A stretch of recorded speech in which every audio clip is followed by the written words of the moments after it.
Welcome to the next podcast from Millinery.Info.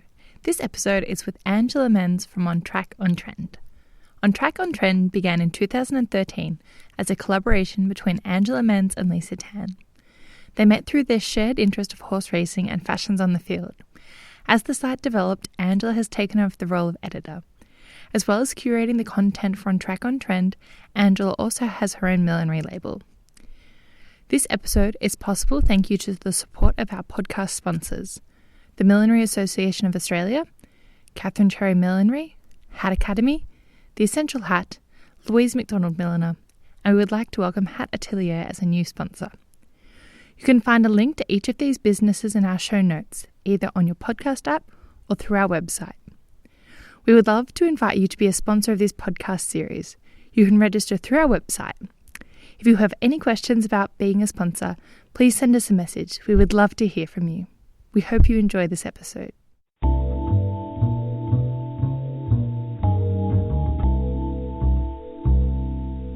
Thank you so much for joining me to chat hats today, Angela.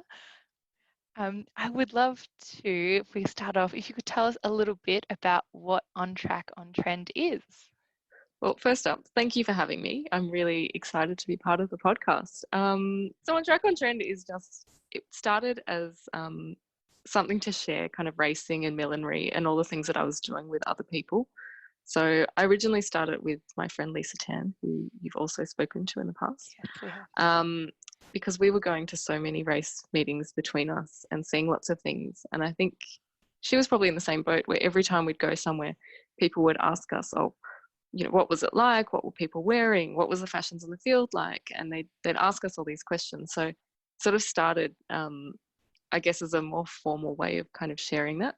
So yeah, that's how it sort of originally started. And then that was quite a few years ago now. So it's just slowly kind of morphed and changed and yeah. That's fantastic. And so when you two first started it, what was the format of that?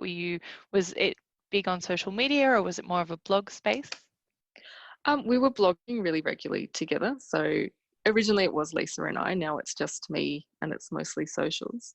But where it started originally, we were blogging and it was a lot broader, I think, because we weren't sure of exactly what direction we wanted to take. So we knew that horse racing and those sorts of things were obviously a really big interest for both of us. But we did a little bit things sort of that accompanied it, but were a little bit broader. Whereas now it's mostly just socials, so Instagram, Facebook, and it tends to be just sort of my perspective and my take on the races or things that I like. And yes, I keep it probably a little bit tighter now these days. Yeah, and is that just in response to the evolution over time of growth in social media? I think just that it just became myself and trying to juggle everything was getting a little bit hard. So I'd rather kind of, I guess, cut it back a little bit and do it properly. So, and I think people have moved away from blogs a lot as well. So, I mean, there's still those blogs that people are really engaged with, but unless you're prepared to put in mammoth amounts of effort, I think people just tend to go to social media a bit more now. So yeah, so that's where I've really concentrated my energies. And who do you find engages with your posts and who's your main audience? Well, I think the race going women is definitely the biggest audience. Yes. People into fashions on the field, people that like, not necessarily that want to enter fashions on the field. So it definitely is a little bit broader than that, but people that have that interest in, I guess, the social scene of racing. So that's sort of the main audience. Yeah. And how did you become interested in the races and millinery yourself? So my dad, so I grew up, I've got two brothers and my dad is super into horse racing. So I always think when I was a kid at home, my earliest memories of racing is dad watching it on the TV or listening to it on the radio, and my brothers and I would be fighting. And as soon as a race came on, you had to stop because the race was on. Once the race was over, you could go back to yelling at each other or, doing whatever. So it's kind of, I've just grown up around it. My extended family own racehorses and have been quite involved in racing forever. So yeah, definitely just sort of just grew up with it. And it wasn't until I was a bit older and started studying fashion, and my dad said, "Why don't you come along and have a look at the fashions on the field?" Because going to the races with dad as a kid was more just about how to place a bet and having a look at the horses, and no interest in fashion whatsoever. But when I started studying fashion, sort of dad really encouraged me to have a look at the fashions on the field, and yeah, just kind of I just got really hooked into it. So even my final year of my fashion degree, I actually centered all of my work around racing. So, and that's when I started learning how to make hats. And was the millinery part of the fashion course you did at the time, or did you pick that up separately? There was actually one of my electives was a headwear elective. So that's really what started it. Another woman in my class made hats and mucked around with millinery a bit. So she helped really get me into it and introduce me to a few things, and was quite generous, I think, with her knowledge and sharing things with me. So yeah, and also because I'm from Canberra, certainly at the time there wasn't really much opportunity to buy millinery, or to certainly on a student budget. It was quite difficult. So I think that was another side of it as well, just that I wanted to go to all of these things, and with budget constraints and things, it's just like, okay, well, I'll have a crack at it myself. What was the first race day you went to where you went fully dressed up in hat and outfit? So the first one that I entered fashions on the field was at Queanbeyan, which is just outside of Canberra, and that was quite like a small sort of a small club. But my very first hat that I wore there, I'm so embarrassed to say, it had staples in it. It was hidden by tulle and feathers, but yeah, there was definitely staples in there. But I think the overall effect came together, and I actually won fashions on the field that day. Wow. So yeah, it was right from the start that I just thought, yeah, I really like this. I can do this. And I think when you get such an encouraging thing at the start, like winning a fashions on the field, it's a really good taste of, of the things that you can do. Yeah. So from there, did you keep entering fashions in the field and making your own outfits? How did that evolve for you? Yeah. So I was just making outfits and making hats and just honing my skills as well, because I was studying at the same time. So right through the time I was studying, as I was learning how to do different things, I was still creating a lot of things, but really just for myself at that time. Um, and yeah, I just kept going. I think it's easy when you get that pat on the back that says you're doing something well from the start. Um, and in the first few fashions on the field competitions that I entered, I won different things, or I'd get a runner up and things like that. So I think really having that encouragement from the start really helped kind of go, you know what, this is something that I can stick with for a bit, and I just haven't stopped. So did you launch your own millinery brand off of that kind of experience, or when did your own brand come into the picture? So it was after I finished studying. So when I was studying, we all had to really kind of, I guess, put a label together. So we had to do all the branding, and we had to do all of those things. So it was really good, because I went to the CIT, so the Canberra Institute of Technology, which is like a TAFE. So it was very, very hands-on. So we had to learn how to do everything. So I think it was sort of doing that course, and then people asking me afterwards, could you make me a hat, or would you make me this? Was when I kind of just started really, really slowly, and making a few bits and pieces here and there. And then it wasn't still when I was in Canberra, a local shop that sold footwear actually asked if I would put together something that they could sell to complement their shoes. So that's kind of what forced me to go, okay, I can actually do something with this. Yeah. And at the moment, your brand still runs as well as Yeah, managing on track yeah. on trend? So, I mean, in the years since, I've moved to Melbourne, and I have my own online presence. Um, but I think I will say with that, and I'd sold things through another online retailer, the Eternal Hedonist, which also helped to just push me along and do things, because I think I'm always very slow to do things and I kind of need that little bit of a nudge. So yeah, so the Eternal Hedonist, I got approached by that online store, and then I guess took things a little bit more seriously. But even with my own online store now, I do find that it tends to be people coming and contacting me and saying, can you make this? Or, you know, I want a hat for this. Can you help? So I do make a small collection and I put it online, but I think the things that I tend to sell often are when people come to me, if that sort of makes sense. Yes. Yeah. So do you think it helps people though see that you do have an online store and presence, and that maybe not presenting your brand in a serious way, but that you are producing, and it gives you a bit of credibility to support their interest in your pieces? Definitely. Absolutely. I think without a social media presence and without an online presence, you know, I couldn't do the things that I do. So yeah, it's absolutely helped. And I also think, you know, where I was saying that where I make a small collection of things and then it gives people a good idea of the things that I can do. It gives people a good idea of my price points and things like that. So I think it gives also, through that, gives people the confidence to actually contact me and say, you know, I kind of like what you do, but, you know, I want a different color, or I want this. And I think, you know, when you have some things that people can see that they can actually have a good look at online, it gives them probably a bit more confidence to actually approach me and know that, you know, that maybe the things that I do are in their budget or it's their sort of styling and things as well. And how does your brand, so when you attend a race day, how do you approach that? Are you going in the headspace of I'm going to promote my brand, I'm there for On Track On Trend, or combination of the both?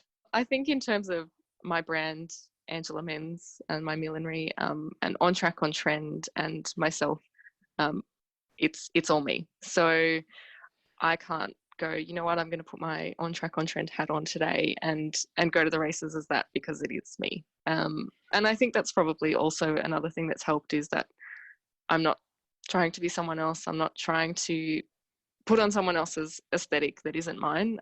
It's it's just actually all me. So yeah, I think people see that it's real, that I'm real, and that it's authentic. And how do people respond when you're there? You're for On Track On Trend, you're there as a press presence because you get Yep. to share all their wonderful outfits. How do you find people respond to that? Do they actively come up to you and want to be included, or do you find you have to approach some people to have the imagery included? How do you work that? I think social media, and I think some of the things that I do make me look a lot more outgoing than I actually am. So I always get told when people meet me and they speak to me a little bit more, they kind of are a bit surprised, I think, sometimes, that I'm not as loud and as wild and whatever as they might have expected, that I'm actually quite quiet and I'm actually quite shy, and I just let my clothes be loud sometimes. But that's not necessarily me. So yeah, so I think people can be a little bit cautious sometimes coming and speaking to me. Other people are really excited to meet me, which is so lovely, because it's always lovely to meet people and to talk to people that have an appreciation of the things that you're doing. So yeah. That's wonderful. And fashions on the field is quite a unique, not necessarily to Australia, but it is a community unto itself. I think it's really interesting to see. And how do you find that culture when people ask me what the fashions on the field is, or how is it connected to the racing? And I think it's really lovely to see the effort that the women go to dress up, and the men as well, and that's growing in popularity. So how do you think that engagement with the fashions on the field and the racing interplays together? I suppose I've been actively paying very close attention to it for more than 15 years. So I've kind of seen a lot of things come and go. I've seen a lot of changes. I've seen people that have been around for a long time, other people that just dip their toes in and disappear. And I guess one thing that I think is fairly consistent is the people that appreciate the racing as well as the fashion and the fashions on the field tend to be the ones that stick around for a long time. Because I think for them, being interested in the races and being interested in, you know, other parts of racing mean that if they don't win fashions on the field, they're still going to enjoy it. They're still going to have a good day. Whereas I think the people that purely look at the fashions on the field and don't really care about anything else, I think they tend to, they'll come in, they might hang around for a little while, but ultimately maybe that longevity isn't quite there in the same way, because they're the ones that haven't realised that it's not just fashions on the field. It's not just that one person that wins. It's actually a whole social experience. It's a whole outlet. There's just so many things to it. So I think that's one thing that I would say that I've certainly noticed over the years, kind of following along.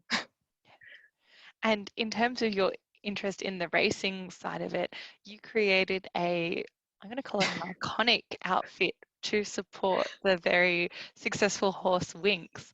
And is it correct that it's ended up in a museum? Is that correct? Yeah. So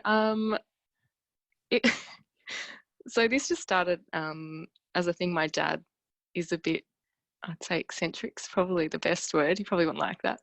I think he's a bit eccentric in what he wears sometimes. And so he started dressing up in this jacket he made to celebrate Winx and her wins. And it just kind of became this silly thing that I thought, well, that's fun. I'll join in. I think often with my work, and something that has drawn me to fashions on the field and to racing, is I like to have parameters over what I'm doing. So for me, it just became this kind of thing. Okay, well, Winx is racing, dress up for Winx, and that was kind of my theme. So I think that's often how I approach things. So yeah, it just became this thing that my dad and I were doing. And yeah, I don't know what happened, but yeah, just kind of really, I think people just really enjoyed it. I really enjoyed it. It was fun. It was something fun to do with my dad. So just kept going, and it actually morphed into 3 different Winx outfits. So there's all bits and pieces which have ended up in the sports museum at the MCG. So yeah, they've held on to everything, and it will slowly, I think, rotate through the different outfits. It's very exciting to have what started as just a lovely activity for you and your dad to do together is become a piece of history in that way. Oh, it's super exciting. And it's also not the first time I've dressed up for a horse. So a lot of people wouldn't know this. The first horse that I ever dressed up for was actually Takeover Target. Yes. So, and that's because I was seeing Takeover Target race in Sydney. Yes. Takeover Target was actually from Queanbeyan. So it all kind of came back to Queanbeyan. And yeah, so I dressed up for Takeover Target, which was, again, just really fun. And I walked around with a riding crop that day, sort of hitting things at the races. And then with Black Caviar, so I went and dressed up for Black Caviar's last race in Sydney as well. I wore peach and black, the salmon, Black Caviar colours on a derby day. So that was kind of a bit out of the norm. But again, it's just fun. It's so fun to get behind a horse and get behind the crowd and just, yeah. So I think that's what happened with Winx, but obviously kind of went to the next level.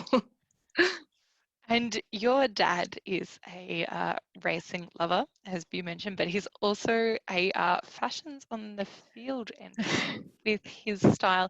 How was that something you influenced him into, or he got up there himself, or how did this come about? Because he's quite a legend in that circle, isn't he? My dad is very amused that people tell him that I must have got all my fashion and all of that stuff from him. That's all a lie. It's not true. Dad was actually driving me around to the races everywhere. And so he kind of, because he was going to the fashions on the field with me and going to the races with me, he thought, well, I better dress up since I was dressed up. And then he also got a taste of fashions on the field, and that was it. So he kind of got sucked in as well. And yeah, he just really enjoyed it. I know for him, one of the things that made him realise, actually, this is really fun, was we went to the races at Rose Hill, and if you entered fashions on the field, you got a free photo to take home. So he just kind of did it so that he could have this photo. And then he ended up in the final, and they presented all the finalists in the mounting yard, which Dad thought was really cool. So I think after that, it was like, oh, this is actually really fun. And yeah, you can win stuff. So that's even better. But yeah, I think Dad just likes dressing up now. So, He does so such yeah. a wonderful job of it as well. And I know it's not always coordinated between you, but I have seen race days where you guys have worked together to form these outfits, which is I have to incredible. say, it's happened way, way, way too many times. I don't really tell my dad what I'm wearing. He doesn't tell me what he's wearing. This is an accident, you're saying? Yep. We will get off. We will get off and meet each other at the races, because I'm often flying from Melbourne to Sydney and literally meeting Dad at the track. And then we're like, hold on. We're suspiciously coordinated, but this was not planned. Or he'll come to Melbourne and see me, and we'll go to the races, and he's packed all his outfits, and it does weirdly look like we've coordinated a hell of a lot more than is actually true. It's very, very rare. So funny. So because you've had such a long experience with the fashions on the field through On Track, On Trend, what are some of the changes that you've seen happen in that competition? I think certainly from some of the early years when I entered, the crowds and the numbers that used to enter used to be a lot higher. They compared to some of the numbers that some of the competitions get now. I remember one day there was hundreds of people that entered, and they really gave an incentive for people to enter. So everyone would get a goodie bag, which helped people decide to enter. I think it was probably a little bit more low key in the sense of there's so many people now that 6 months they're planning their outfits and they're doing all of these sorts of things, where I think in the past it wasn't necessarily like that. So I think that's been one change. I think that there's been numbers have dropped overall, but the quality's gotten higher as it's gone on. And then the other major change is definitely digital competitions changing things. So rather than having the traditional catwalk and all of those sorts of things, that a lot of them have moved to a photo competition instead, so that you can just have your photo taken on the day, and then it's you can come back for a final, rather than having every single person go and enter. So I think certainly technology, socials, photography have changed how a lot of the competitions have been run. Yeah. And that's also plays into the culture of you get to enjoy the race day and the rest of the experience as well, instead of just spending the majority of your time maybe at the fashions in the field, tent, or wherever it might be. Yeah, definitely. I've had days certainly where I've been in fashions on the field, but I'm really itching to go and see the big race. So I think there had sometimes been that disconnect that, I like to do both. So I want to try and jam as much into my day as possible. So, I think sometimes people are a little bit negative about the new photo competitions, but I certainly think there's a balance, and there's certainly a place for both things to run. Very well put. And what have been some of your favourite outfits that stand out in your mind over the time that you've been watching these competitions for On Track, On Trend? I mean, for me, I like fashion in general that where you can tell that the person is very much themselves. I think when people try that paint by numbers kind of style, and they go, I've got to have a hat, tick, I've got to have gloves, tick, I've got to have covered shoes, tick, I don't find that personally so exciting. I think it's more exciting when people are a little bit riskier, they're a little bit more creative, whether that's being more avant-garde, whether that's being more playful with their fashion or colourful or whatever it is. I think personal style and personal creativity is something that I personally value very highly. And I think watching so many competitions, you can tell quite often when someone has bought a complete look and just put it on, versus when someone has really tailored it to their own self and to their own personality and to the things that they like. So yeah, that's what I like to see. And then for me personally, I mean, obviously the Winx outfits are right up there. Not fashions on the field though. But I've probably got a couple of standout things for different reasons. I entered the design award at Flemington in the past, and one year I call it my sporty spice outfit. where I kind of looked like a cheerleader, and I had these high heel Adidas sneaker trainer heel things. And I guess everyone had gone for that very elegant, traditional racewear kind of thing. Whereas I was like, you know what, this is Melbourne Cup. I really want to just go all out and have a really fun kind of party sort of outfit. So that's personally is one of my favorite outfits. And as I was actually tidying up the other day, I found it again and just thought, like, I want to wear it now because it just makes me feel really happy when I see it and when I wear it. And the other one was, again, in the design award, I decided to wear a purple wig and take selfies on the stage. And so, maybe it wasn't so much the outfit itself, but it was the whole experience of the day that kind of, when I see the outfit, it's just like happy memories. So, yeah. A lot of fun outfits. And you share your outfits on your Instagram, as well as posting on Track on Trend shares the people you see. So for people who want to have a look, they should definitely go and have a look at your outfits, because they're definitely, like you said, they've got your personal style to them. So I think it's really interesting to have a look at what you make. And you make all your own millinery as well most of the time? Yeah, so always make my own millinery, pretty much my own everything. So except for my bags and my shoes. So everything else is all me. How do you decide what race days that you go to? I like to jam in as many race days as I possibly can. So, and also if I'm traveling anywhere, which we probably won't be doing for a long time, but I always try and line things up to a race day. So if I know that I want to go into state or something, I'll check my racing calendar and see what I can kind of line it up to. I have to move it out a week, so be it, so that I can squash a race day in there. And how many race days do you reckon you go to in a year? You got a count? I've been a bit, I think some of my bigger years have been like 30 race days. And when I say 30 race days, like they're generally the bigger race days that I go to, although I do go to some of the bit more low key, no fashions on the field, a bit quieter race days as well. But yeah, I think the years I've gone to like Royal Ascot and things like that, you start kind of adding in all those days of racing where it's all packed into a short time frame, and it adds up really quick. And what's been one of your favourite things about putting together On Track on Trend?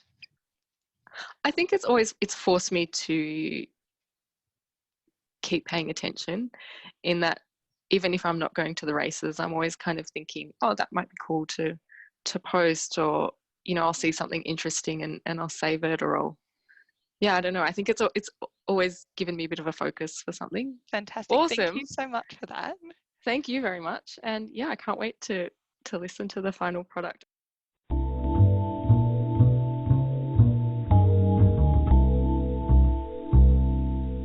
Thank you for listening to this episode of Millinery.Info with Angela. We'd like to thank our Patreon podcast sponsors for making this episode possible: the Millinery Association of Australia, Katherine Cherry Millinery, Hat Academy, The Essential Hat, Louise McDonald Milliner, and Hat Atelier. You can find a link to each of their businesses in our show notes through your podcast app or on our website. Would you like to become a sponsor of this series? We'd love to welcome you into our support team. Podcast sponsorship is from $15 per month and is run through a platform called Patreon.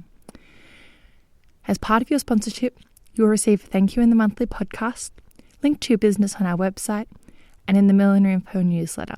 We have a wonderful collection of previous podcast episodes that you can enjoy. You can find them on our website or through your favourite podcast app. Remember to subscribe so you can find out when the latest episode is released. We hope you've enjoyed this episode with Angela, and we look forward to bringing you another episode soon.